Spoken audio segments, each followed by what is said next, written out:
Malati filɛ jama bɛɛ lajɛlen ni ɲankuma aw bisimila an ka dɔn kibaru kɛnɛ kan an bɛ alamisa don la novembre kalo tile 18 san 2021 laseli minnu b'an bolo ka d'aw ma bi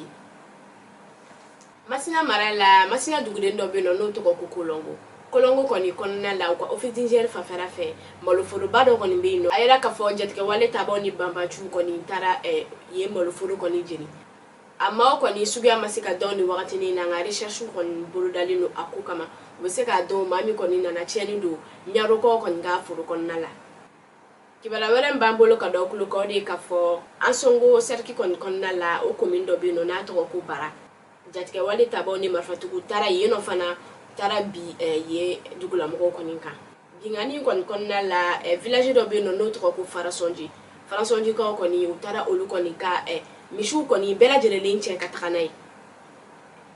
a kɔni yɛrɛ ka fɔ ko nin jatigɛwale tabaw mɔgɔ kɔni wale in kɔni k'a ma daminɛ sisan nɔ barikaw kɔni tun y'a yɛrɛ ka fɔ ko nin t'u siɲɛ fɔlɔ ye barisa mois d'octobre la u kun taara bingani wale kɔni ta k'olu fana sɛgɛrɛ olu bɔra k'o lase autorité maaw ma o kɔnɔna de la u seginna ka na Farasɔnjikaw kɔni fana kama kɔsani na ka u ka misiw kɔni bɛɛ lajɛlen cɛ ka taga n'a ye u tatɔla kɔni fana ye kanga dɔ daw ye min ye ka fɔ k'olu kɔni tɛ fɛ ka segin ka na ka Farasɔnjika 6 kɔni sɔrɔ Farasɔnji kɔni dugukolo sanfɛ kibara wɛrɛ min b'an bolo ka dɔ kulo kɔ de ka fɔ Useni Amion Gindo n'u b'a fɔ ale ma ko Pulo ale kɔni y'a yira ka fɔ kɔsani na ko ale kɔni b'a dɔn ka fɔ ko an ka fanga tigilamɔgɔ de don n'olu ye transition maaw ye ko barisa ko ni maa min bɔra ka fɔ k'i b'i fɛla de k'i hakilinata di jamana kɔni kun ka ko kan ni a n'olu kɔni ka hakilinaw kɔni tɛ bɛn ni ɲɔgɔn ye dɔrɔn k'u bɛ fɛn dɔ ta ka sɛgɛrɛ Useni Amion Gindo kɔni ye parti politique min bɛ n'a tɔgɔ ko CODEM ale kɔni ye o ɲɛmaa ye wa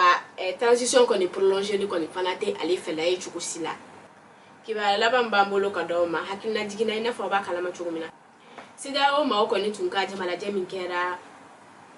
novembre kalo tile 7 tɛmɛnen n'o kɛra Ghana précisément Accra tun y'a fɔ kɔnɔna la ko sanction kɔni kan ka bi Afrique jamana minnu kan aw hakili b'a la an tun y'olu fɔ aw ɲɛna Mali b'o la Guinée Conakry b'o la Ethiopie b'o la nka sanction min kɔni binna Mali kan maa minnu kɔni ma ɲangi u ka ko in kɔnɔna na o ye colonel Assimi Goïta ale ni Abdoulaye Diop n'o ye an ka ministre des affaires étrangères et de la coopération internationale k'a b'olu la o mɔgɔ ka dɔgɔ gouvernement kɔnɔna la ko ɲangili kɔni ma ta ka maa minnu sɛgɛrɛ maa ɲangilenw kɔni bɛ taga Shogela Kogala Maïga n'o ye premier ministre o b'a la ministre de la défense des anciens combattants n'o ye colonel Sadio Kamara ale kɔni fana b'a la ka fara Mahamadou Kassoko kan n'o ye ministre de la justice a n'a ɲɔgɔnna caman laseli minnu kun b'an bolo ka d'aw ma bi o de ye